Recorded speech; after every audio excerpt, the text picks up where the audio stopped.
안녕하세요. 이런 생각입니다. 오늘 해볼 생각은 정신병이라는 것도 결국은 사회 통제의 수단 중 하나다라는 것에 대해서 이야기해 보겠습니다. 이틀 전에 와이프랑 애를 재우고 난 뒤에 침대에 누워가지고 이런저런 이야기를 하고 있다가 갑자기 와이프가 자기 친구 이야기를 해주더라고요. 근데 그 친구라는 분이 정확하게는 제가 모르겠는데 아마도 정신적으로 어려워하시는 분들이 전화를 하면은 그것에 대해서 무료로 상담해주는 그런 콜센터에 일을 하시나 봐요. 그래서 와이프가 그 친구한테서 들은 그 상담 내용들에 대해서 듣게 됐는데 가장 먼저 이야기해 준 거는 뭐였냐면은 어떤 남자가 여자 때문에 힘들어 하면서 전화를 했대요. 근데 전화를 듣다 보니까 이게 내용이 뭐냐면은 그 남자가 그 여자를 스토킹 해가지고 이 여자가 신고를 했겠죠.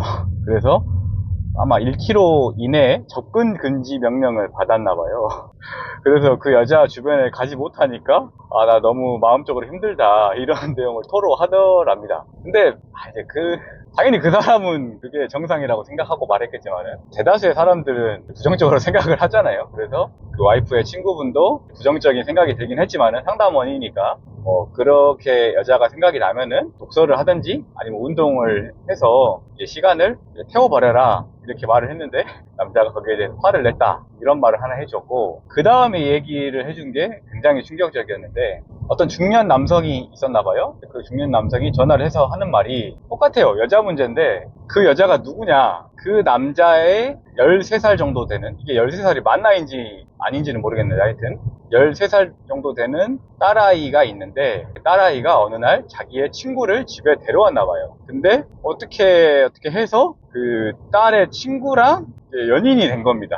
근데 당연히 그거를 부모가 알게 됐고, 그 13살 딸의 친구의 부모가 알게 됐고 당연히 못 만나게 했겠죠. 그래서 남자가 힘들다 이런 식의 토로를 그 정신상담센터에 전화를 해서 말을 했나 봐요. 근데 그 이야기를 하면서 와이프가 마지막에 무슨 말을 했냐면은 이 정신과 상담 전화를 받아보면은 거의 대다수가 이렇게 페도필릭, 그러니까 소아성애자의 전화가 많다라고 이렇게 하나를 덧붙이더라고요.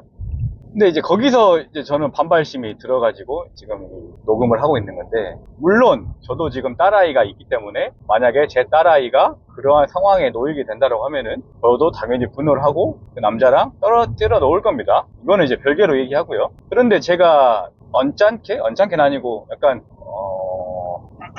딱 납득하기 힘들었던 내용은 뭐냐면은 이 페도필리아, 그러니까 소아성애자라는 이 주홍 글씨를 덧붙이는 거에 대해서 약간 부정적으로 느껴졌거든요. 뭐냐면은 여러분 혹시 조선시대 때 감정아이라는 단어에 대해서 혹시 들어본 적이 있으실까요? 아마 대부분이 없으실 건데, 이 감정아이란 게 뭐냐면은 옛날에는 빨리 결혼을 했잖아요. 그러면은 심지어 이 여자아이가 생리를 하기 전에도 결혼을 시키는 경우가 있었습니다. 근데 이거는 물론 양반댁은 그렇진 않았고, 양반댁은 보통 초경을 한 다음에 결혼을 시켰지만은 일반인들 같은 경우에는 딸이 초경을 하기 전에도 시집을 보내는 경우가 있었습니다. 그러면은 그 결혼한 남자가 결국은 이 아이한테서 바라는 거는 성관계잖아요. 그러니까 성관계를 하다가 바로 임신을 하는 겁니다. 그러니까 더 정확하게 말씀드리면 뭐냐면은 초경을 하면은 그때 난자가 배란이 되잖아요. 근데 이 성관계를 이 초경을 하기 전부터 해와가지고 딱 그 첫 생리할 때랑 맞아서, 그러니까 생리가 아니고 배란이죠. 그 배란 시기랑 딱 맞아가지고 생리를 하지 않은 상태에서 바로 임신을 하는 거를 바로 감정아이라고 부르는 겁니다. 이 내용을 들으시면 굉장히 충격적으로 아마 받아들이시겠죠. 근데 제가 하고 싶은 말은 뭐냐 하면은, 그러면은 이 당시에 이렇게 딸아이를 일찍 시집 보내는 풍습이 있었을 때 과연 그 시절에 소아성애자라는 말이 있었을까요? 당연히 없었죠. 그리고 더군다나 이런 초경을 하기 전에 임신을 하는 아이들 같은 경우에는 뭐냐면은, 그러니까 일반 서민하고 결혼해서 되는 게 아니고 일반 서민이 딸을 양반집에 보내는 겁니다. 네? 그러니까 권력층에서 그런 일이 많았다는 말이에요. 그러니까 권력층 자체에서 이런 일이 일어나기도 할 뿐더러 이 조원 풍습이 있었기 때문에 아무도 이 어린 나이에 여자아이가 성관계를 하는 거에 대해서 이상하게 생각하지 않았습니다. 심지어 이 심지어는 아니고요. 정확히 말하면은 지금 현대 사회에서 적용 나이는 보통 12살, 그러니까 초등학생 6학년 정도 되면은, 이게 맞나 아닌가? 어쨌든 12살 정도가 되면은 적용을 하니까 그때 관계를 맺었냐라고 하실 수 있는데, 정확히 말씀드리면은 조선시대에는 영향이 충분하지 않았잖아요. 그러니까 데이터를 두고 봤을 때는 조선시대의 적용 나이는 보통 만 16세 정도라고 보시면 됩니다. 이게 조선 데이터라서 부정확하다고 보실 수 있으니까 말씀드리면, 영국 같은 경우에도 일반 아이들의 초경 나이는 만 16세 정도였습니다.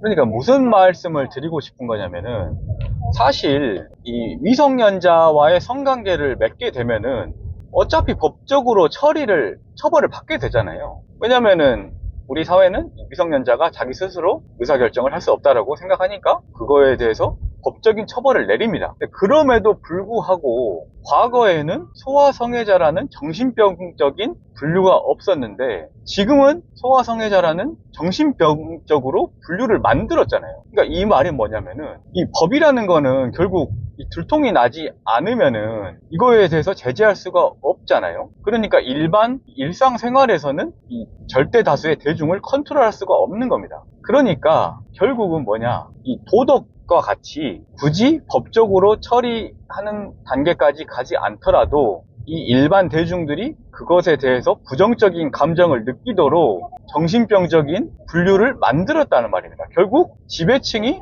우리와 같은 피지배층을 컨트롤하기 위한 수단이라는 겁니다. 그러니까 이 미성년자랑 성관계 했다는 게 잘 됐다는 건 아니고, 당연히 그거는 자기가 스스로 생각할 수 없는 나이니까 잘못된 건데, 이렇게 정신병으로 따로 분류를 한다는 거는 그냥 일반 대중을 컨트롤하기 위한 수단으로서 사용된다는 겁니다. 이 정신 분석이라는 게. 이거를 더 극단적으로 보여주는 사례를 두 가지 더 말씀드리자면, 첫 번째로는 바로 사이코패스랑 소시오패스라는 용어로 볼 수 있는데, 이 사이코패스랑 소시오패스는 선천적이냐 후천적이냐의 차이가 있을 뿐이지, 결국은 그 단어 안에 소셜, 그러니까 사회라는 말이 들어가 있잖아요. 그러니까 반사회적인 행동을 하는 사람들을 사이코패스 혹은 소시오패스라고 부르는 겁니다. 그러니까 이것도 마찬가지로 뭐냐면은, 이 인간이라는 거는 결국 근본적으로는 다 이기적인 존재입니다. 그런데 그 이기적이라는 게 서로 협력을 해가지고 나도 더 좋은 방향으로 나아갈 수 있는 쪽으로 이기적이냐, 아니면은 그냥 이 남의 것을 뺏어가지고 나 혼자만 이득을 취하느냐의 차이인 거거든요. 그런데 이런 사이코패스, 소시오패스라는 정신병적 분류는 결국은 이 사회의 사람들이 자기만 이득을 취하는 방식으로 행동하지 말라고 우리의 행동을 규제하기 위해서 만든 단어라는 말입니다. 그리고 두 번째, 일론 머스크 아시죠? 일론 머스크는 아스퍼거 증후군 환자거든요. 근데 아스퍼거 증후군이라는 게 뭐냐면은 이 자폐의 어떤 한 분류의 하나입니다. 그러니까 자폐증이 있는 건데, 이 자폐증의 대표적인 증상이 뭐냐면은 어떤 특정 사물, 어떤 특정 대상에 대해서 광적으로 집착하는 증상을 보이는 게 바로 자폐증의 대표적인 모습이거든요. 그런데 이 자폐증이라는 게 이 사회에 부정적으로 발현이 되면은 사람들이 부정적으로 바라봅니다. 그런데 일론 머스크는 그 자폐증적 집착이 인류를 화성으로 보내겠다는, 그리고 그 화성으로 보내겠다는 그 집착으로 인해서 뻗어나가서 이제 테슬라나 이제 스페이스 X 이런 거를 하다 보니까 어떻게 보면 인류한테 사회에 긍정적인 영향을 미쳤잖아요. 그러니까 이러한 일론 머스크의 정신병에 대해서는 아무도 부정적으로 생각하지 않습니다. 그러니까 제가 말씀드린 대표적인 두 가지 사례를 통해서도 보실 수 있고, 과거에는 없었던 소아성애자라는 분류를 따로 만들어낸다는 것을 봤을 때, 결국 정신분석학이라는 것도 우리의 도덕관과 마찬가지로 일반 서민들의 이 행동을 규제하기 위해서 만들어진 거다라는 게 오늘의 제 생각이었습니다. 오늘도 영상 시청해주셔서 감사합니다.